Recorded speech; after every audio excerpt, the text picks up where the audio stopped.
ஷேய் விஷ்ணு பிரமா ஏ அப்பா எவ்வளோ சேட்டை பண்ணுதான். இப்போ நீதிமன்ற கோர்ட்டில் ஸ்ட்ரைக்கு இன்னைக்கு.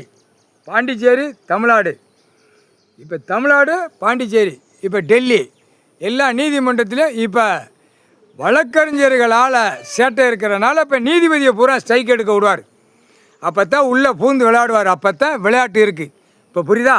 நீதிபதியை பூரா கோட்டார் ஆணும் பெண்ணும் ஸ்ட்ரைக் எடுக்கிற நேரம் வந்து விட்டது. இப்போ அவங்க ஸ்ட்ரைக் எடுப்பான்ல, இப்போ இவன் ஸ்ட்ரைக் வச்சுட்டான்.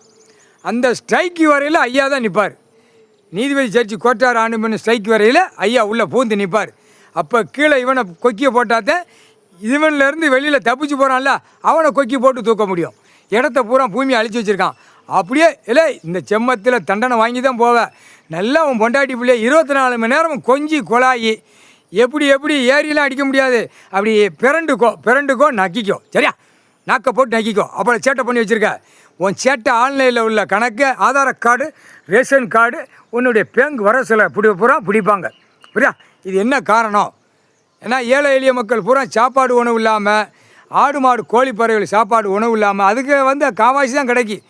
ஆடு மாடு கோழி நாய்க்குட்டி எல்லாத்துக்கும் அது காவாசி தான் கிடைக்கும். பூமியில் விளையுது முக்கால்வாசி இவன் திருச்சி உலக நாடை பேக்கிங் பண்ணி அனுப்புதான். அப்போ இந்த பேக்கிங்க்கு நோய் விட்டால் தானே சரி வரும். மின்னல் வாட்ரு பேக்கிங் பண்ணி வியாபாரம் பார்க்கானா பூமியில் விளையிறத அது பூரா இப்போ நோய் ஏறும். நோய் ஏறையில் பயங்கரமான சிக்கல் வரும். முக்கால்